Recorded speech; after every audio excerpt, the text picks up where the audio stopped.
Hello, my name is Michael Lincoln Simmons, and this is my final PowerPoint presentation for my property class. I chose the topic Estates and Land and Future Interest, Present Possessory Estates. I would like to see how this can be applied to the curious case of Downton Abbey. The Downton Abbey TV series begins with a predicament for the Earl of Grantham. Earl Robert has no sons, and an entail keeps any of his 3 daughters from inheriting his great estate and mansion, Downton Abbey.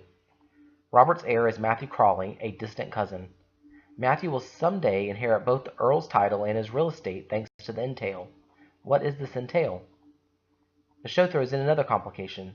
Lord Robert married a rich American, Cora, and her money is vital to the family. Why can't the couple's daughters inherit their mother's cash? The 2 families sign legal documents adding Cora's fortune to the entail. The Earl and the Countess had a marriage of convenience. Her dowry floated the struggling estate, and his title made her an aristocrat by marriage and her children by birth.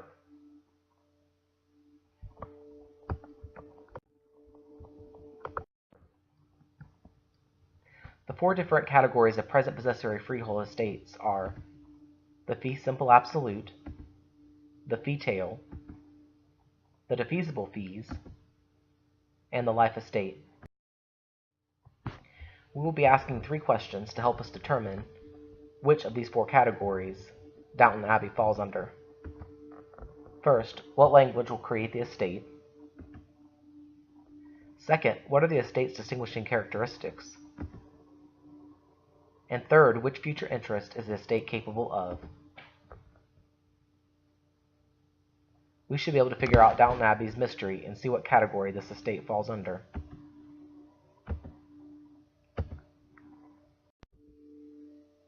The first category is the fee simple absolute.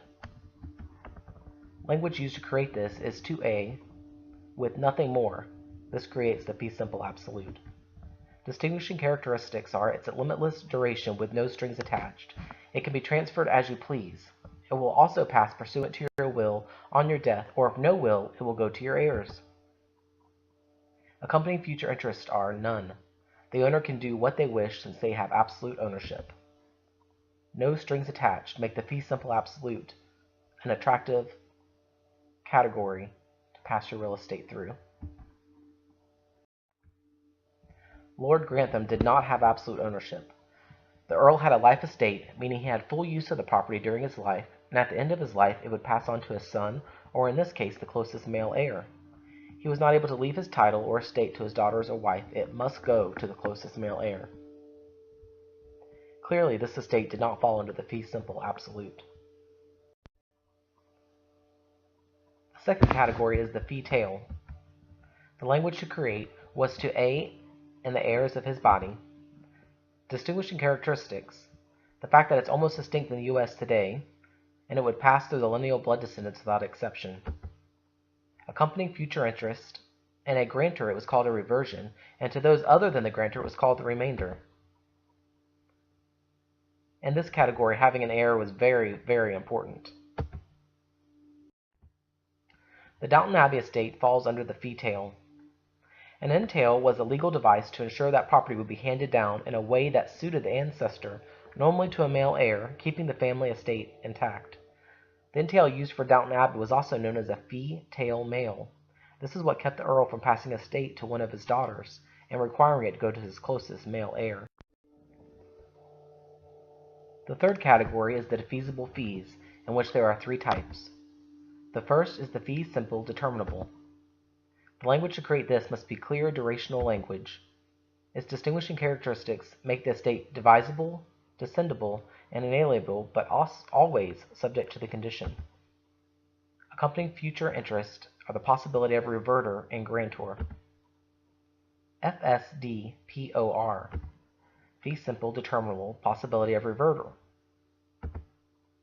Or as our reading told us, Frank Sinatra didn't prefer Orville Redenbacher. An easy way to remember it.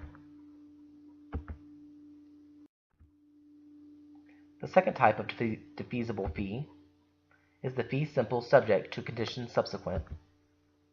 Language to create: grantor must use clear durational language and must explicitly carve out the right to reenter. Distinguishing characteristics include it's less strict than the fee simple determinable. In case of a violation, determination is not automatic, but has to be pursued by the grantor. Accompanying future interest, the right of entry is equal to the power of termination. The third divisible fee, the fee simple subject to executory limitation. Language to create. In the event of a breach, a third party benefits instead of a grantor. Distinguishing characteristics. Forfeiture is automatic in favor of the third party and not the grantor if a violation occurs. Accompanying future interest. The third party that benefits in the case of a violation has what is known as a shifting executory interest. The fourth category is the life estate. The language to create it is to A for life or to A for the life of someone else. Distinguishing characteristics are the life estate holder must not commit affirmative waste, permissive waste, or ambulatory waste. Accompanying future interest. If a grantor is involved, it has a reversion. If a third party is involved, it is called a remainder. Life estate versus the fee tail. In modern day, Downton Abbey would more than likely fall under the life estate. With the absence of the fee tail male, the Earl's father does not pass it in fee simple to the son. The Earl has a life estate, meaning he has full use of the property during his life, and at the end of his life, it will pass on to his son or to someone else in the family. This would allow Lord Grantham to avoid the entanglements that come with the restrictions found in the fee tail. This is not as much freedom as the fee simple absolute, but this would still be a solution to keeping the estate in the right hands. Now let's talk about the future interest. Grantor versus other. There are three future interests that cause creation of future interest for the grantor. The possibility of reverter. It also follows only the FSDPOR, fee simple determinable possibility of reverter. The right of entry, synonymous with the power of termination. It follows only the fee simple subject to the condition. Remember, It's My Prerogative by Bobby Brown. The reversion. When everything is not transferred, the leftover is called the reversion.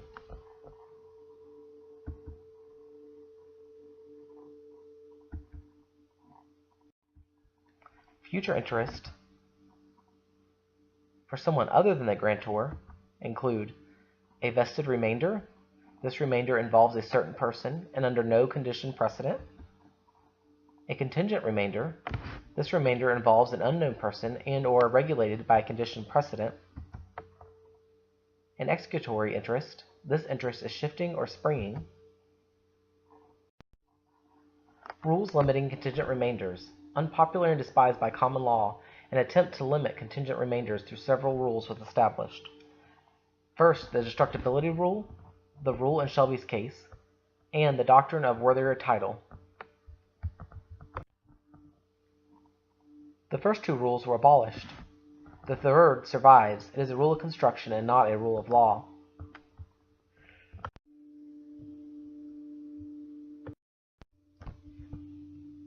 Understanding future interest in the four freehold estates is vital to grasping what was really going on in Downton Abbey.